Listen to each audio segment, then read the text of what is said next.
Karena para pejabat yang ahli berkata-kata bisa meyakinkan rakyat untuk memilih dia, itu keahlian berkata, itu kecerdasan. Dia pengendalian massa, punya ilmu propaganda, itu kecerdasan. Gitu ya. Jadi tergantung tipe kecerdasan. Nah ini tipe kecerdasan. Jadi kalau kamu tipe kecerdasanmu nggak cocok, terus kamu belajar sesuatu yang nggak paham, ya wajar gitu. Saya dulu belajar matematik bisa, tapi nggak iso excellent gitu. Bapak saya guru matematika gitu, tapi nilai matematika saya tidak excellent gitu. Termasuk rata-rata gitu, walaupun tidak jelek tapi ya rata-rata. Ya dulu masih ingat itu 7 itu sudah bagus itu zaman saya SMP gitu. 8 itu sulit sekali. Tapi di mata ujian lain, pendidikan studi yang lain bagus gitu ya. Nah gitu. Jadi bapak saya bagus di A misalnya, saya tidak. Nah itu tipe kecerdasannya berbeda. Itu bawaan lahir ya, alamiah. Jadi kita harus tahu batasan kita. Saya ahli di bidang apa. Nah ini kemampuan mengenali diri sendiri itu bagian dari pemuridan. Saya ahli di bidang apa. Kalau misalnya musik, saya udah nyerah. Saya pernah belajar musik, tapi saya nyerah. Saya nggak punya bakat. Kayaknya bukan dunia saya gitu. Feelingnya kurang gitu. Feeling seninya kurang. Termasuk seni yang lain ya. Saya tuh dulu paling seni itu paling menggambar ya, paling yang agak-agak sering ya. Tapi yang lain kurang. Musik kurang, seni tari kurang, gerak ya. Dulu di SMP ada seni gerak, seni tari, tapi nilainya nggak bagus juga gitu. Dan lain-lain, seni-seni lain kurang bagus. Nah, karena otak saya kalau orang bilang otak kiri gitu ya. Jadi lebih ke analisa logika gitu. Jadi hal-hal yang berkaitan dengan seni memang kurang. Nah, orang lain ahli seni pasti atau rata-rata ya, kemampuan analitis logisnya kurang, nah kan begitu. Jadi kamu harus mengenali kamu tipe kecerdasan yang mana. Caranya gimana? Ya melakukan tes-tes psikologis. Saya ngerti kenapa saya pembangun teori, karena saya pernah tes ya cocok gitu ya. Kuliah saya juga cocok gitu. Jadi saya konseptor karena memang secara psikologis ada tesnya. Jadi ada banyak tes gitu. Makanya itu kalau dalam kurikulum pemuridan sebenarnya tes-tes psikologis itu wajib, kita harus punya, harus melakukan.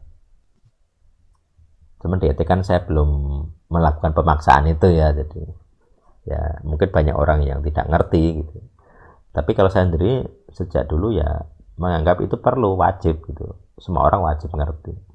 Daripada meraba-raba kecerdasanmu di mana, ya mending tes saja. Kalau kecerdasan saya bukan di matematik yang tadi, ya saya tidak akan terlalu ngoyo gitu ya, supaya saya mendapatkan nilai-nilai yang bagus. Saya lebih banyak ke kemampuan berpikir panjang, dalam, gitu, filosofis gitu, daripada matematik. Karena itu dua hal yang berbeda. Struktur otaknya berbeda, hardware-nya berbeda. Jadi matematika saya akan lebih lambat hasilnya daripada hal-hal filosofis. Kalau filosofis cepat sekali saya. Makanya saya membuat nama grup ini kan sekolah filosofi gitu ya. Bukan sekolah matematik, bukan sekolah teologi gitu. Karena pembahasannya seringkali di luar teologi yang umum ya. Walaupun sebenarnya ini juga bagian dari teologi sebenarnya. Cuman teologi yang baru mungkin. Ya gitu. Jadi membedakannya ya selama bukan kategori idiot di bawah 40 skor IQ-nya, saya rasa bukan idiot. Alaminya cerdas sebenarnya. Kalau kamu merasa berat belajar di suatu hal, dicek dulu kamu tipe kecerdasan apa. Ada tesnya. Terus itu dari sisi kita ya. Kemudian ada juga sisi Tuhan. Tuhan ingin kita belajar apa, itu seringkali ya. Ada unsur Tuhan juga. Jadi saya punya ambisi belajar ini itu, tapi saya yakin tidak semuanya Tuhan restui gitu ya. Karena sumber dayanya terbatas. Kayak kuliah, saya nggak mungkin kuliah ABC semuanya saya inginkan. Duitnya kurang gitu ya. Selain duit juga waktu. Selain waktu, kemampuan berpikir. Jadi misalnya ada orang kuliah double degree, double jurusan gitu. Ya bisa, saya pernah punya teman begitu, double degree. Jadi begitu lulus gelarnya double. Sarjananya double, magisternya double gitu. Tapi tidak semua orang sanggup seperti itu ya. Ya kita harus tahu batasan-batasan kita. Makanya kalau misal saya tentang hal-hal yang praktis saya lemah gitu ya, saya lebih menyerahkan hal itu kepada orang lain gitu ya. Misalnya saya nggak bisa nyetir mobil ya, kalau ada orang lain yang bisa nyetir ya saya serahkan. Pasrah saja. Itu kalau saya ya, jadi mengurangi beban, jadi memanage supaya saya sendiri efektif, semua orang efektif. Ya gitu sih tanggapan saya, mungkin bisa direnungkan atau ditanyakan ulang.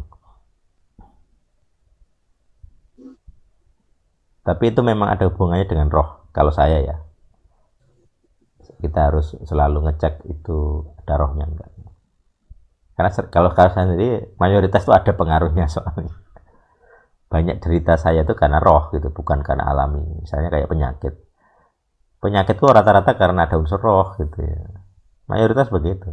Bahkan seringkali gangguan mental itu juga roh gitu, berkaitannya dosa gitu. Ya gitu sih, mungkin silahkan ditanggapi atau pertanyaan lain.